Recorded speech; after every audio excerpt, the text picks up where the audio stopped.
bagi saya istighfar itu maknanya sekaligus tobat. Ya, istighfar itu maknanya sekaligus tobat. Tapi memang banyak ulama yang membedakan itu. Ya. Nah, inilah rahasianya kenapa dosa-dosa diampuni. Ya, dosa-dosa diampuni. Kalau orang mengikrarkan dosanya di dalam sholat, berarti dia sudah tobat di dalam sholatnya. Ya. Jadi kalau duduk antara dua sujud, jangan buru-buru. Sebut Rabbi Fili itu pelan-pelan dan diulang-ulang. Jadi kadang-kadang kami kalau sholat, saya tidak sampai baca sampai akhir. Rabbi Filinya diulang-ulang. Rabbi Fili, ya Allah ampuni aku. Rabbi Fili, Rabbi Fili. Ya. Kadang-kadang kita baru 3 kali, imamnya sudah sujud. Ya. Kadang-kadang kita baru nyampe warhamni, rahmati aku, imamnya sudah sujud. Karena saya baca Rabbi Fili itu betul-betul kita resapi, ya Allah ampuni hamba, ampuni hamba. Gitu. Seorang hamba yang kenal Allah, maka dia minta ampun kepada Allah, bukan hanya karena dosa zahir, tapi juga dosa batin. Batin kita ini enggak selalu bersih.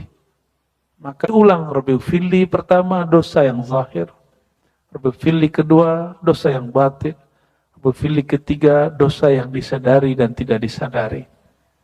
Gitu ya. Sayangnya pengajaran di sekolah-sekolah dan pesantren sebagian bacaan itu kaku, mesti segitu-gitu aja. Rabbi Fili wali walidai, Rabbi Fili warhamni wajibuni warzuqni. Gitu ya. Padahal ada berbagai macam cara dalam sholat. Dan itu semua ada dalam kitab sahih. Bukhari, Muslim, Abu Daud, Tirmizi, dan lainnya.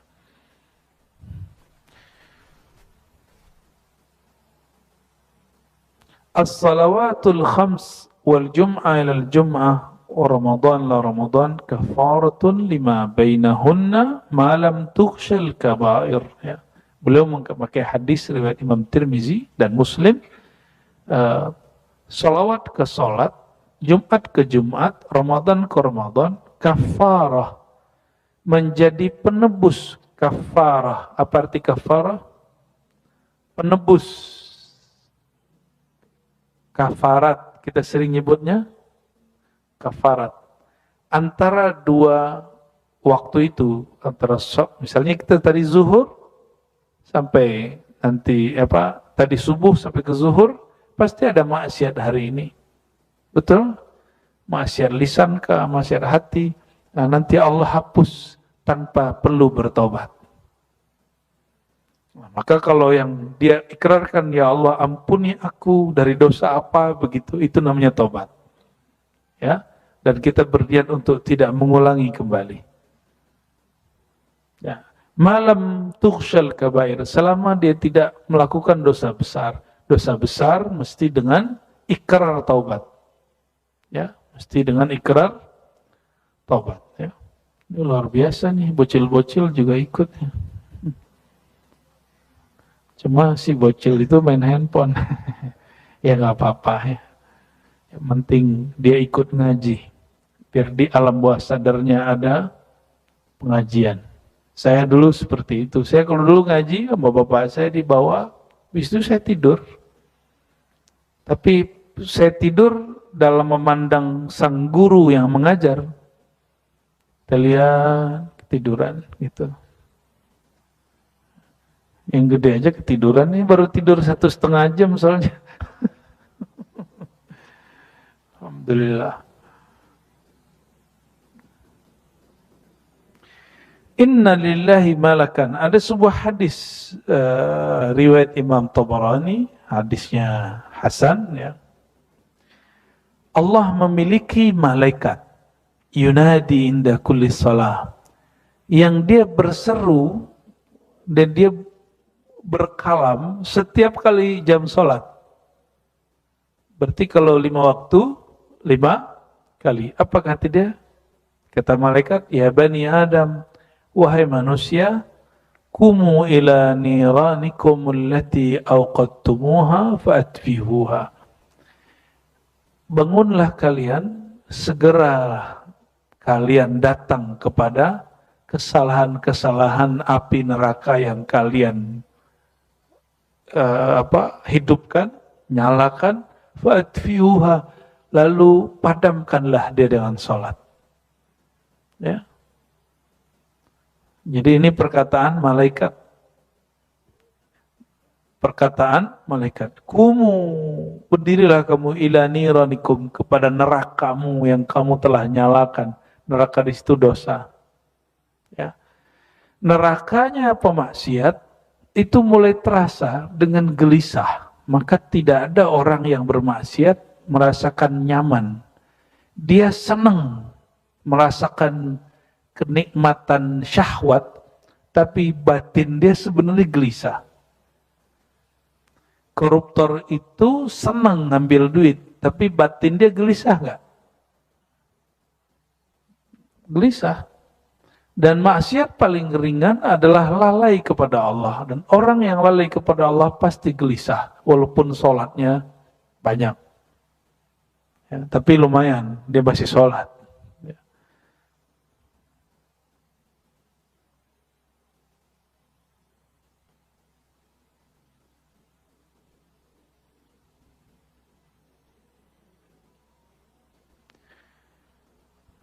Abu Umamah, ya, didatangi oleh Abu Muslim At-Taghlabi, ya, di halaman 61. Wahu fil masjid, dia di dalam masjid. Lalu Abu Muslim At-Taghlabi mengatakan, wahai Abu Umamah, ada seseorang, inna rajulan haddatsani ank. Ada orang meriwayatkan kepadaku, katanya ini ilmu darimu. Nah, ini namanya konfirmasi. Bolehkah konfirmasi? Ini salah satu tradisi ahli hadis, itu sangat dianjurkan. Annaka sami'ta Rasulullah SAW, bahwa engkau mendengar Nabi Muhammad SAW berkata. Jadi Abu Muslim dengar dari seseorang ini dapat ilmu dari Abu Umamah. Abu Umamahnya masih hidup. Ini namanya mengkonfirmasi. Dan yang kedua disebut mencari sanad yang lebih dekat kepada baginda Rasulullah SAW. Nah ini namanya sanad ali, bahasa Arabnya. Sanad yang tinggi, yang dekat kepada Nabi Muhammad SAW. Lalu kata orang ini, yang aku dengar dari orang itu, benarkah wahai Abu Umamah? Apa yang aku dengar? Man tawadda'a, Nabi bersabda, siapa yang berwudu, membaguskan wudunya. Membaguskan wudu bukan berarti mubazir air. Jadi teman-teman saya di Eropa, di Australia, itu yang ngurus masjid kaget melihat orang Indonesia pertama kali datang ke sana, kalau wudu airnya ngucurnya gede. Ya, apalagi kalau hari Jumat. Kalau hari Jumat kita kebiasaan air melimpah sampai air udah banjir di Jakarta. Makanya biasa kerannya gede-gede. Padahal sunnahnya mengeluarkan air dikit-dikit sekali, gak usah banyak-banyak. Karena wudhu itu tidak mesti kemudian mengguyur muka. Dia cukup menyampaikan air yang sejuk ke wajah. Ya, kalau mau nyuci wajah ya pakai di waktu yang lain lah. Ya. Jadi membaguskan wudhu artinya menyampaikan air ke semua wilayah anggota wudhu, bukan membuang air banyak-banyak. Coba Bapak Ibu hitung, saudara-saudariku, ketika kita wudhu, banyakkan air terpakai atau terbuang? Jujur. Itu tanda wudhunya dengan syaitan. Karena syaitan, temannya adalah orang mubazir. Mahal loh Pak. PDHM itu di masjid-masjid di Indonesia, di Jakarta itu betul-betul banyak boros. Dan seandainya umat diedukasi, ini kan mereka ngomong gini, paling saya doang. Setiap hari ada di 1 jam mungkin ada 100 orang sholat. berarti ada 100 orang yang melakukan itu di masjid. Jika 5 waktu, berarti 500 kali dia melakukan itu di masjid. Berapa kubik tuh habis air? Oh paling juga ntar ini gitu. Itu kan kata-kata kita ya. Nah, maka Bapak Ibu yang makan Allah, membaguskan wudhu itu artinya menyampaikan air ke anggota wudhu, bukan membuang-buang air. Jadi cara yang pas gimana? Buka sedikit saja lalu ambil seperlunya. Kalau di zaman Rasulullah SAW, Nabi itu dituangkan orang. Jadi Nabi dituangin, ada yang megangin. Jadi per dituang Nabi ambil. Jadi nggak ada airnya menyisa.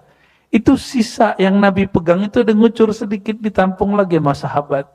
Hadis Sahih Bukhari dan Muslim. Bekas air yang disentuh baginda Nabi Muhammad SAW itu ada dosanya nggak? Kalau saya yang wudhu banyak dosanya, jangan diambil. Dosa saya banyak. Tapi kalau bekas tangan Nabi SAW ada dosanya nggak? Nggak ada dosanya. Maka bekas air Nabi itu diperebutkan para sahabat dan mereka kadu ayyaqtatilu, mereka hampir kayak berdesak-desakan kayak orang saling bunuh-bunuhan. Begitu ungkapan balaghah, mubalaghah dalam bahasa Arab. Ya, dalam Sahih Bukhari. Namanya tabarruk, mengambil berkah. Nah, itulah yang dimaksud tasawuf Imam Ghazali. Jadi tasawuf Ghazali itu diambil dari hadis-hadis yang sahih. Tabarruk itu bab cinta. Tasawuf itu mengajarkan cinta. Kira-kira pakai akal kita yang pendek ini nggak masuk akal kan? Ada orang ngambil bekas air orang lain, tapi di bab cinta itu ada. Ya, tasawuf itu begitu-gitu, bab cinta. Ya, Nabi SAW cinta kepada Sayyidah Aisyah. Aisyah waktu minum dilihat bekasnya mana. Bagian bekas itu beliau minum di situ. Indah nggak tuh?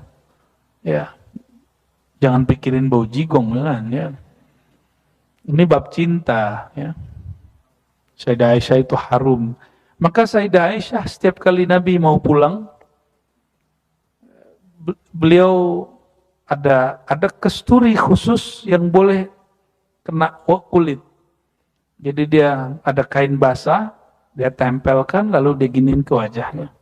Jadi ketika Nabi SAW mendekat, Nabi mencium Sayyidah Aisyah, Nabi mencium bau aroma kesturi. Jadi ini dalil boleh pakai bedak, Bu. Ini saya kasih dalilnya. Biar makainya untuk sang suami. Ya. Untuk yang belum punya, niatkan untuk menjaga wajah. Untuk siapa yang ditakdirkan mendapatkannya. Ya. Karena wajah ini kan anugerah dari Allah Subhanahu wa Ta'ala. Faghassala yadayhi wa wajhah. Lalu baginda Nabi SAW mengatakan, orang yang berwudu, membaguskan wudu, mencuci tangannya, cuci tangan, lalu mukanya, mengusap kepalanya, telinganya, ya, maka kepala telinga satu paket, sampai kaki ya, semua qama ila shalah. Lalu dia sholat, berdiri berangkat sholatun ila sholatin mafruḍah, sholat wajib. Ghafarallahu lahu fi dhalikal yawm ma mashat ilaihi rijlah wa qabadat alaihi yadah. Ya. Allah ampuni dosa dia ya, selama dia jalan, tangannya bergerak, menggenggam ya, dan telinganya mendengar. Wa nazarat ilaihi ainah, matanya memandang, sejauh matanya memandang. Wa haddasa bihi nafsahu min su', atau dosa yang muncul dari dalam dirinya, dosa batin. Jadi tangan yang nakal, kaki yang salah langkah, telinga yang mendengarkan aib orang, mata yang melihat dengan merendahkan orang, melihat aurat ya. Dan juga di hatinya ada angan-angan yang buruk. Ya. Buruk itu nggak mesti menginginkan keburukan bagi orang lain. Mengangan-angankan syahwat di hati yang tidak halal itu juga haddasa bihi nafsahu min su'. Kita melihat lawan jenis lalu kita membayangkan yang nggak pantas kita bayangkan, itu masuk haddasa bihi min su. Ya. Kita membiarkan diri kita bersyahwat secara batin. Hati-hati. Ya, hati-hati di situ. Faqala Abu Umamah. Karena Abu Umamah ditanya, dikonfirmasi, benarkah ini? Apa jawaban beliau? Wallahi qad sami'tuhu min Rasulillah sallallahu alaihi wasallam mirara. Demi Allah, wahai Abu Muslim Taghlabi, aku mendengar itu berkali-kali dari baginda Nabi Muhammad sallallahu alaihi wasallam. Ya. Dari Abu Ayyub Al-Ansari radhiyallahu ta'ala anhu, anna Nabi sallallahu alaihi wasallam yaqul, inna kulla salatin tahuttu ma baina yadayha min khati'ah. Salat, antara salat menggugurkan dosa antara keduanya. Wa min dzalika. Nah, jadi yang pertama apa? Salat itu menghapus dosa. Yang kedua, apa rahasia dan keutamaan salat? Anna salata tarfa'ud darajat. Salat itu mengangkat derajat. Mengangkat derajat.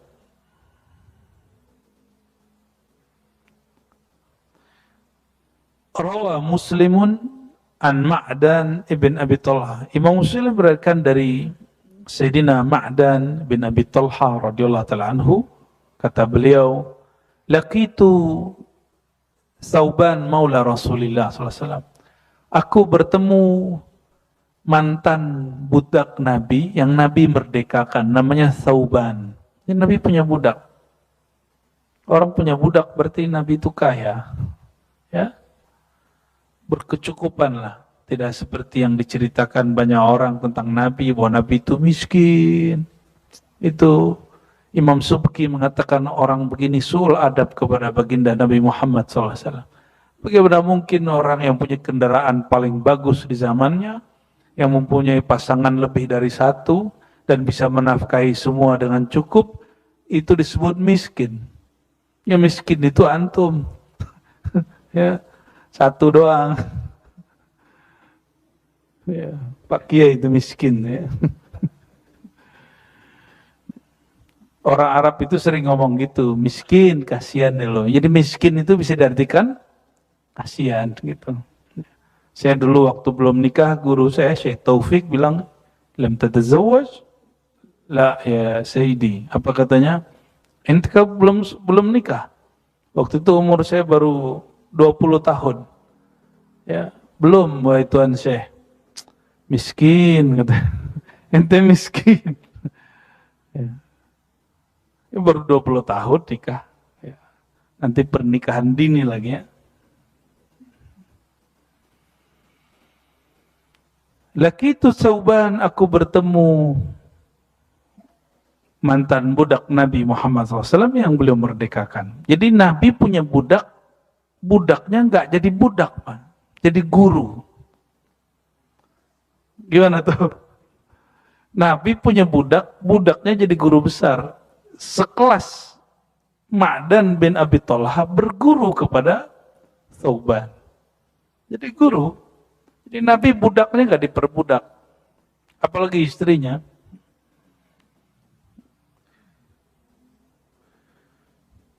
Fakultu akhbirni bi'amalin a'maluhu yudkhilunil jannah.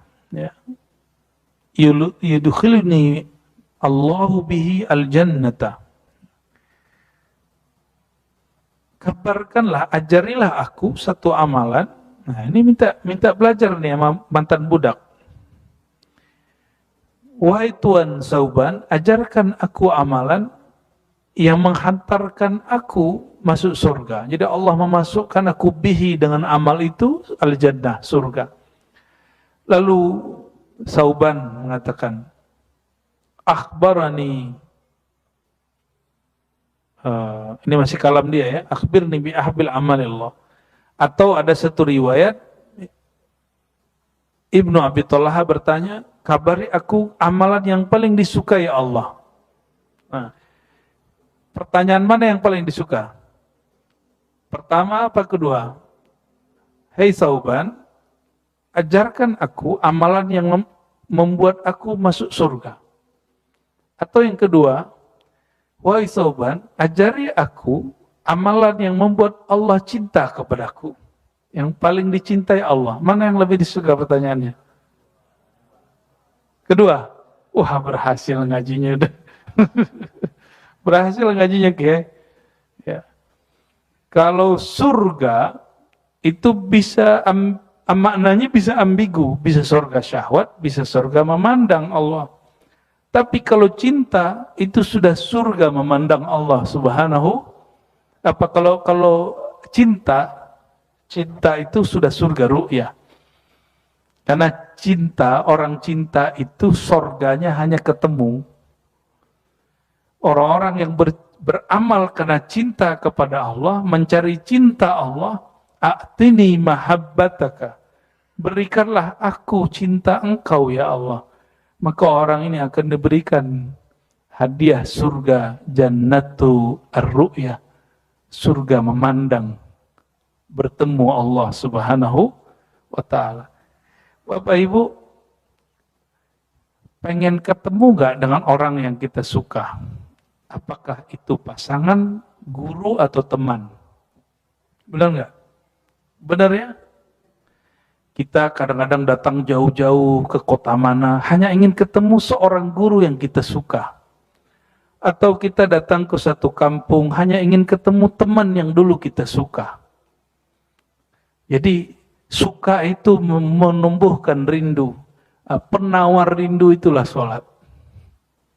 Sholat itu penawar rindu. Ya.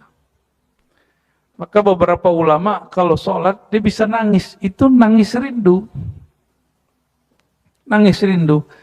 Dan tangisan inilah yang abadi sampai mati. Kalau hanya takut neraka, harap surga, ini bisa hilang, naik turun. Tapi rindu kepada Allah nggak bisa sembuh, karena dia bukan penyakit, dia anugerah.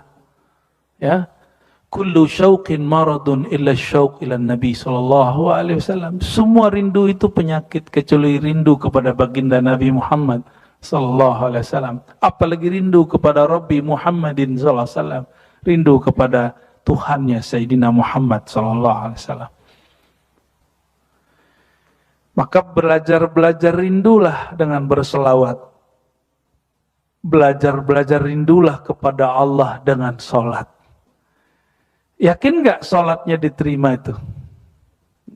Enggak, saya nggak yakin Pak. Sholatnya nggak ada yang khusyuk. Maka cukup kita katakan, ya Allah, sholatku tidak pantas diterima.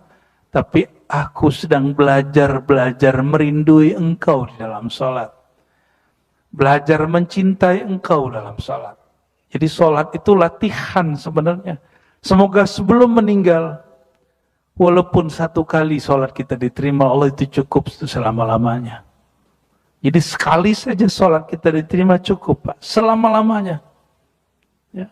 Ulama-ulama salafus saleh dulu sering mengatakan, lau araftu, lau alimtu, seandainya aku tahu bi'anna salati maqbula, salatku diterima oleh Allah, aku rela mati.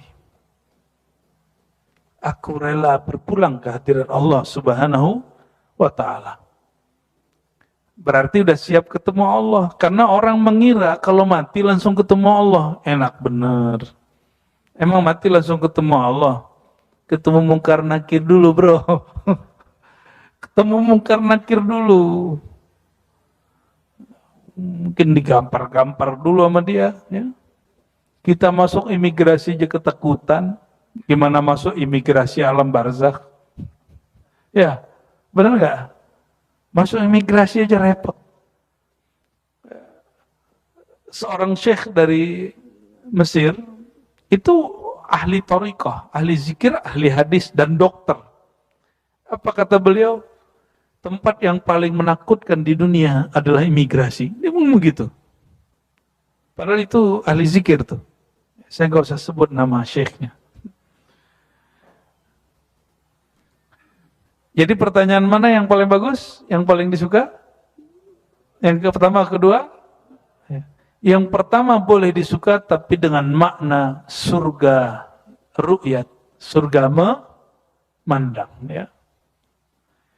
Summa sa'altuhu fasakat. Tapi Sauban ditanya, dia diam aja. Nah, ini dalil bahwa tidak semua pertanyaan mesti dijawab. Ada pertanyaan yang mesti didiamkan. Ya. Sayyidina Sauban, betapa mulia hidup beliau, dia khidmat kepada orang yang paling disayangi oleh Allah Subhanahu wa ta'ala.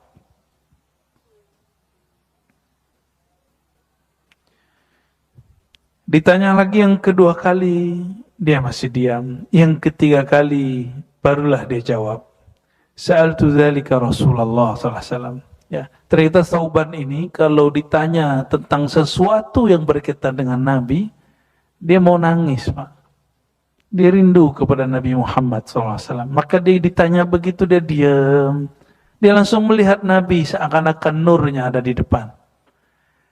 Maka beliau mengatakan, aku juga dulu pernah bertanya hal begitu kepada Nabi SAW.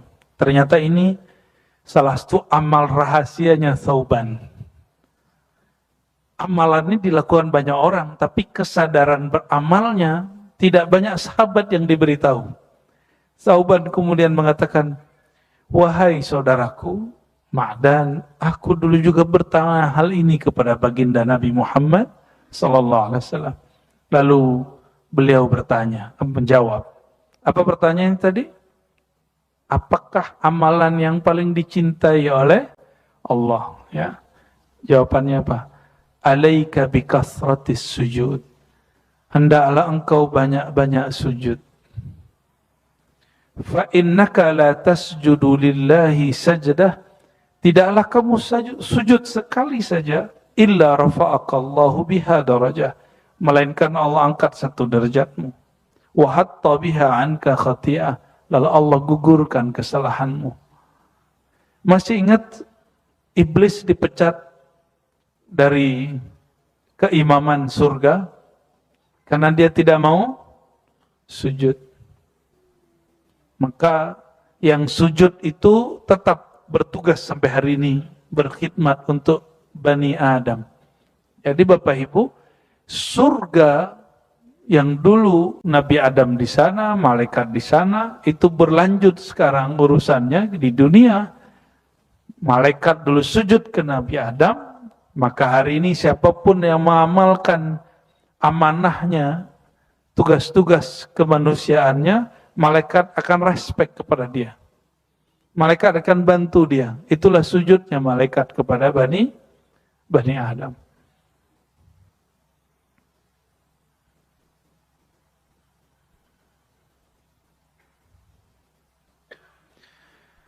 Dan di dalam surat Al-Hijr, surat Shad ya, ayat 27, Al-Hijr ayat 27 itu, 27, 28, itu Allah buat mengajarkan kepada malaikat.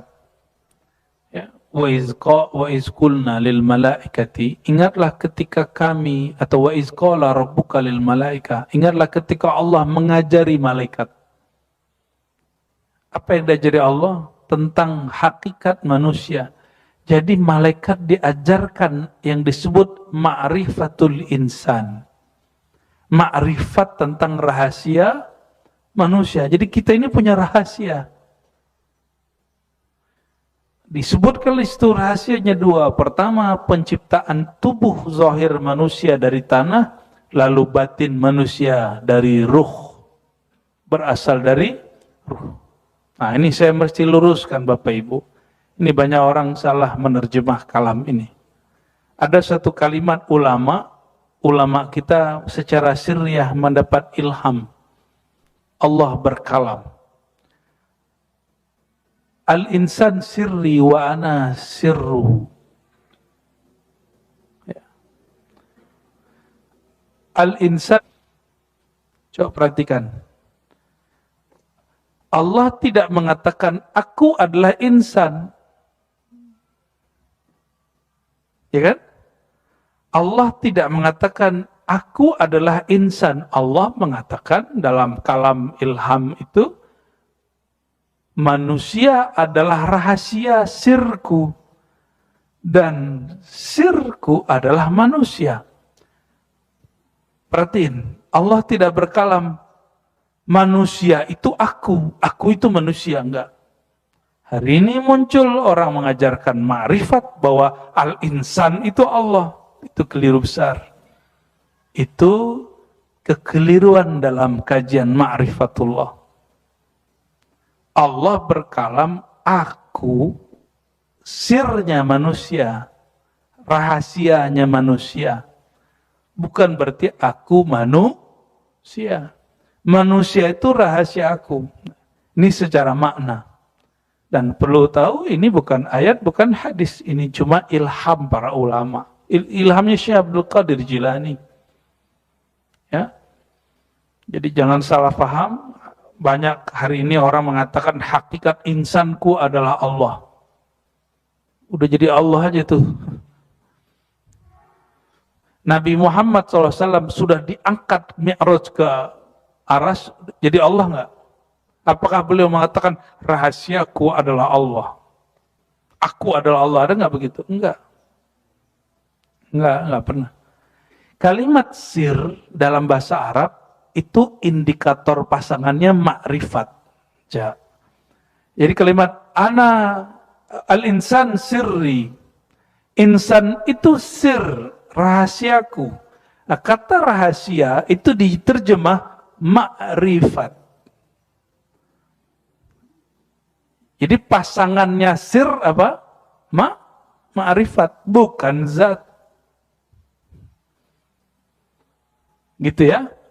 Jadi kalau yang disebut rahasia, secret, maka tentang itu disebut dengan ma'rifat, pengetahuan. Pengetahuan itu ada objeknya, ada zatullah, sifatullah, asma Allah, af'al Allah. Ya. Saya banyak ketemu kekasih-kekasih Allah itu nggak ada mereka yang mengatakan aku Allah, nggak ada. Mereka selalu mengatakan tiadalah aku. Yang ada hanya keindahan Allah, kebaikan Allah. Selalu begitu, mereka nggak ada, bukan aku. Itu sebabnya menghancurkan keakuan itu hanya melalui sujud. Orang-orang yang sujud keakuannya lebur. Itulah sebabnya Allah suka kepada orang yang sujud. Ya. Jadi orang-orang yang benar-benar sujud, ini yang disebut asarus sujud, bekas sujud. Jadi bekas sujud di jidat mungkin hitam, tapi pada batin kita hilangnya ego. Ego itu kemudian jadi jinak. Tapi kan nggak semua kulitnya sama. Ada yang kulitnya kalau sudut berkali-kali juga nggak hitam-hitam. Berarti bukan itu semata bekas sujud. Itu bekas zahir. Bekas batinnya yang dimaksud. Karena cinta itu urusan batinnya, bukan urusan zahir. Ya. Jadi kenapa malaikat Azazil itu moyangnya syaitan dipecat dari tugas kemalaikatannya karena dia tidak mau sujud. Dan saya khawatir orang-orang yang tidak mau sujud padahal dia mengaku wali, orang-orang yang mengaku sujud padahal dia mengaku ahli makrifat, Allah akan hentikan, Allah akan cabut nur daripadanya. Nauzubillah min dzalik. Kita berbaik sangka kepada semua orang. Kalau ada orang tidak sholat di hadapan mata kita, kita berbaik sangka. Mungkin dia sholat di kamarnya, di ruang yang kita tidak tahu. Tapi kalau ada orang mengatakan, gak perlu sholat, saya ini sirnya Allah. Nah, udah selesai, sudah itu orang. Itu yang ngomong iblis, tubuhnya manusia. Ya. Jadi setan bertubuh manusia hari ini banyak. Ya, banyak sekali. Tidak hanya urusan maksiat, tapi urusan kesombongan. Maka saya, alhamdulillah Bapak Ibu, ketemu juga sama orang begitu, dan kita bisa cek. Itu kelihatan dari postur mukanya, Apa nyebutnya? Wajah orang-orang sombong itu kelihatan. Sombong dan mengakukan dirinya di hadapan Allah Subhanahu wa taala itu kelihatan. Atau mengakukan dirinya sebagai Allah.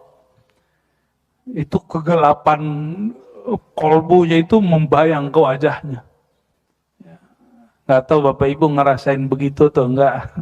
Itu pengalaman masing-masing ya. Tapi kita nggak akan keluarkan itu di depan orang. Kita rasakan dalam hati aja.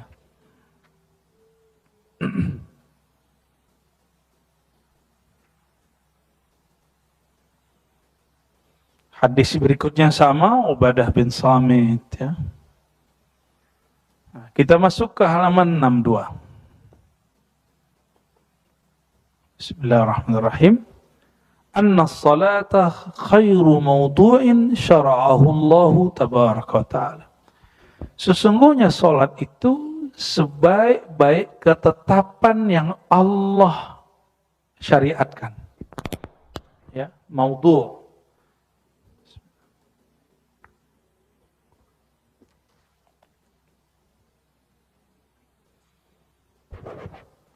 Hadis ini diriwayatkan oleh Imam Tabrani. Ada kalimat dari Sayyidina Abu Hurairah, as-salatu khairu mawdu'in faman istata'a yastakthir falyastakthir.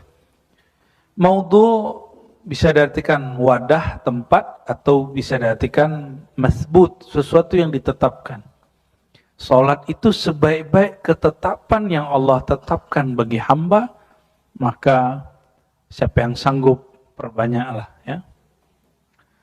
Intinya salat apa Bapak Ibu? Aqimis salata lidzikri. Bukan berarti kalau sudah zikir nggak perlu salat. Dirikan salat untuk zikir. Ini kelompok kebatinan ngomongnya apa?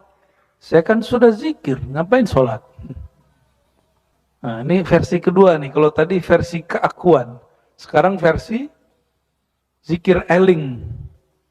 Ya, makomnya lebih rendah dikit lah dari yang tadi. Tadi kan ngerasa akunya itu Allah. Kalau sekarang ngerasanya saya sudah eling.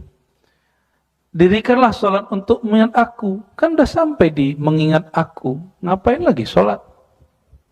Begitu katanya.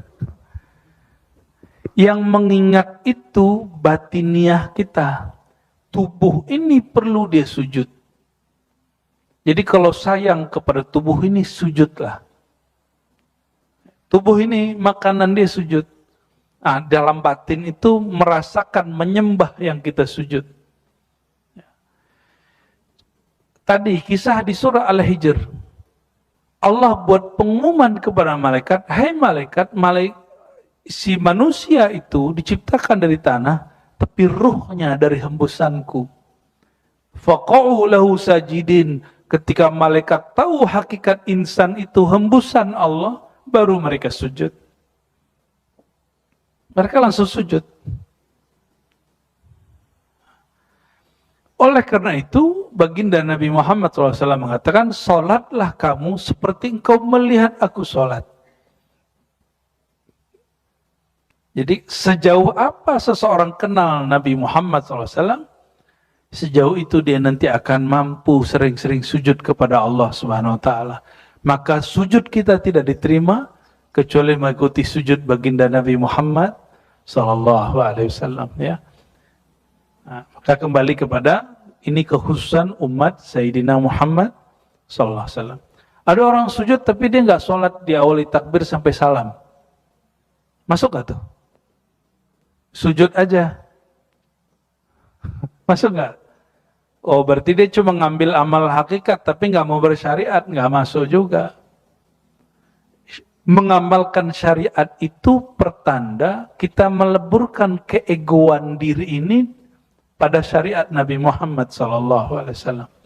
Ya, mau marifat setinggi langit, setinggi aras, tapi nggak mau sujud. Karena amalan sujud itu dijemputnya ke aras.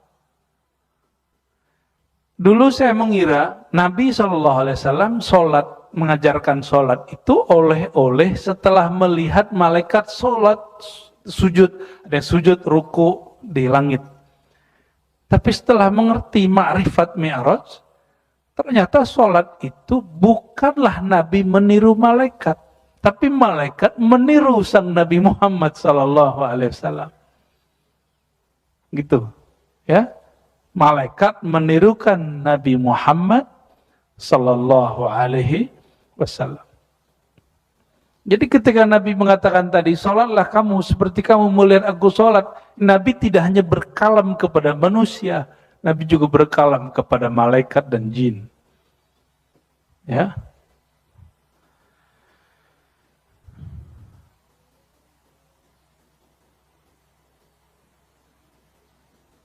Wa min dzalika, kalau tadi sebaik-baik syariat, sekarang sebaik-baik amal, sama dari Sauban, ya.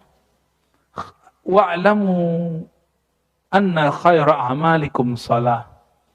Ketahuilah bahwasannya amal terbaikmu salat. Maka orang-orang terbaik di alam ini itu orang-orang yang paling bagus salatnya. Bukan paling banyak, paling bagus. Jika banyak dan bagus, itu 2 kali lipat. Sayyidina Umar bin Abdul Aziz udah begitu sholatnya 100 rakaat setiap hari. Itu ditanya orang, kamu dan sahabat Muawiyah yang konflik dengan Ali, muliaan mana? Jawabannya apa?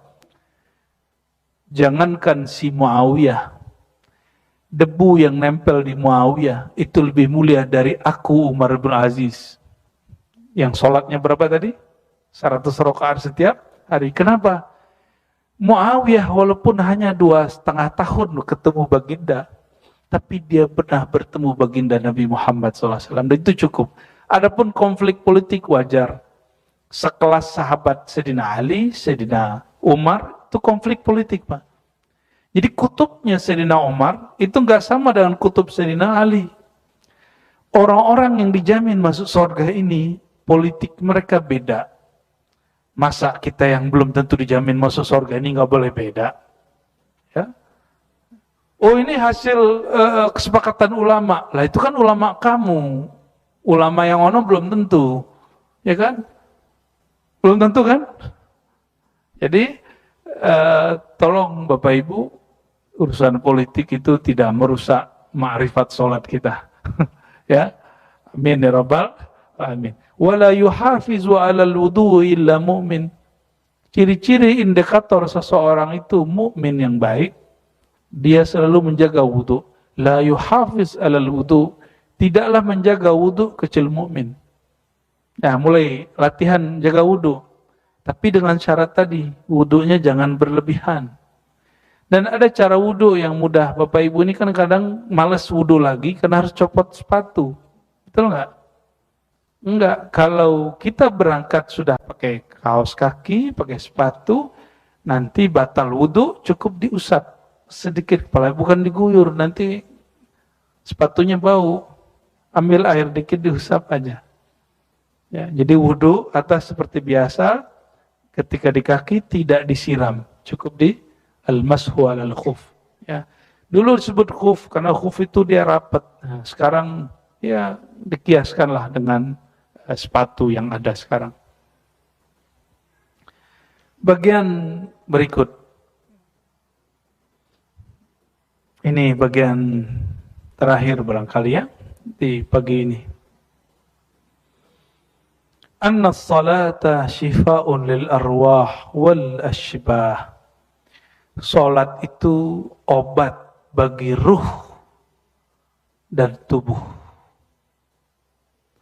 Dari Sayyidina Abi Hurairah radhiyallahu ta'ala anhu diriwayatkan oleh Imam Ahmad, inna fis salati shifaan.